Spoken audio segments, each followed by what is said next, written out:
예, 방문안에 돈이 되는 투자 칼럼. 오늘도 하나대투증권 청담금융센터에 방문안 이사 전화 연결해 보겠습니다. 박 이사님. 네, 안녕하세요. 예, 안녕하세요.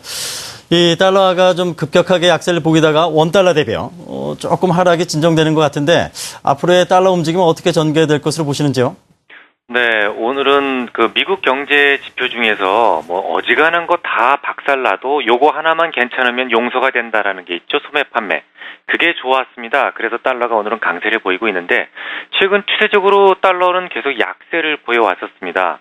근데 이게 경제학을 전공하신 분들에게 가장 많이 나타나는 오류가 있다면 거시경제를 단지 이론적으로만 판단하려는 경향이 짙다라는 것이죠. 긴축이라는 것이 명목상의 의미는 달러 유동성을 줄이겠다라는 말인데요. 유동성을 줄이면 달러 가치가 오른다라고 단순하게 배워왔고 그렇게 생각을 합니다. 하지만 명목상의 의미보다는 그 과정을 좀 이해할 필요가 있습니다. 쉽지 않은 개념이지만 열심히 한번 설명해보죠. 시장에 배추가 흔해지면 배추값은 내려갑니다. 마찬가지로 돈도 다른 거 볼 거 없습니다. 그냥 돈 흔해지면 가치는 내려갑니다. 여기까지는 이해가 쉽습니다.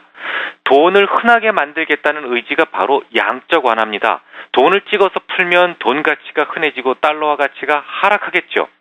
이론상으로는 틀림없어 보입니다만 실제 시장에서는 늘 그렇지만은 않습니다. 돈을 아무리 찍어내도 그 돈들이 투자에 쓰이지 않고 즉 시장으로 나오지 않고 은행에서 잠만 자고 있다면 시장 유동성은 결코 늘어나지 않습니다. 유동성이 커지지 않으면 돈 가치도 하락하지 않습니다. 이해가 가시죠? 실제로 미국 연준이 엄청난 돈을 찍어냈던 양적 완화 시기에 달러 인덱스는 거의 80 이상에서 머물렀었는데요. 이유는 찍어낸 돈의 87%가 은행에서 잠자고 있었기 때문입니다. 달러 가치가 하락하지 않은 것이죠. 그럼 이번에는 긴축으로 가보겠습니다. 테이퍼링을 하면 당연히 시장에 뿌리던 돈의 양이 줄어들게 돼서 돈 가치는 오르는 게 원칙입니다.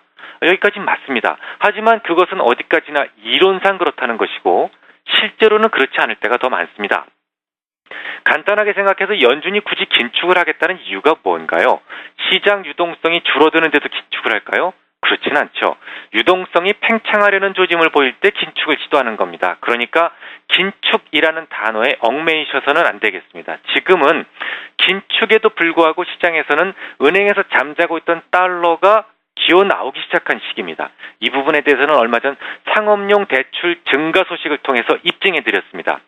실제로 테이퍼링이 개시된 이후에 달러 인덱스는 오히려 80을 깨고 내려왔다는 점을 기억하십시오. 이처럼 금융에서는 이론보다 현실이 더 중요합니다. 언뜻 보면 긴축을 하자는데 왜 달러가 하락할까라는 생각을 할 수도 있는데요. 이런 이유 때문에 그렇게 그 긴축을 한다고 하더라도 유동성이 늘어나고 있기 때문에 달러 가치가 내려가는 것이죠. 전 세계 글로벌 투자자들의 눈은 내일 중국 쪽에 쏠리고 있습니다. 1분기 GDP 성장률이 발표되는데요. 박문환 이사께서는 어떻게 분석하고 평가하시는지요? 중국의 경제 지표가 왜곡이 되어 있다라는 말씀을 참 여러 번 드렸습니다. 오늘은 그 부분을 좀 더 입증할 수 있는 증거를 제시해드리겠습니다. 중국 정부가 그림자 금융을 잡겠다고 하면서 자금줄을 조이게 됐고 이 때문에 자금 압박에 시달리던 중국의 기업들이 많은 기업들이 홍콩에 수출했다라는 짝퉁 신용장을 개설을 했었습니다. 이렇게 해서 자금을 불법적으로 조달을 했죠. 최근에 발표됐던 홍콩발 수출 동향을 보니까 전년 동기 대비 마이너스 40% 이상 급격하게 줄어들고 있는 모습을 볼 수가 있는데요. 이 무슨 수출 동향이 고무줄도 아니고 이렇게 폭발적으로 줄어드는 이유가 무엇이겠습니까? 이것은 실제로 홍콩발 수출이 줄어든 것이 아닙니다. 오히려 정상화되고 있는 것이죠. 즉, 그 이전의 수치가 짝퉁이었다는 것을 증명해 주는 겁니다. 요즘 중국의 경제 지표가 예상치를 크게 하회하는 이유도 결국은 짝퉁 수출로 인해서 부풀려진 것이 기준이 돼서 그런 겁니다. 제 계산이 맞다면 아마도 중국의 경제 지표는 5월 되면서 빠르게 안정을 되찾을 겁니다. 물론 전략이 중요하겠죠. 중국 GDP에 대한 시장 예상치는 대략 7.2에서 7.3%에서 형성되고 있는데요. 둘 중 하나겠죠. 예상보다 나쁘게 나오거나 아니면 좋게 나오거나. 좋게 나오면 별 문제가 없겠습니다만 만약에 시장보다 예상치보다 크게 나빠진다고 하더라도 다음 달 지표는 오히려 드라마틱하게 좋아질 가능성이 높다는 것을 시장은 잘 알고 있기 때문에 내일 GDP만큼은 어떤 결과가 나오든 시장의 악영향은 중기적으로 주지는 못할 것이다라고 생각이 됩니다.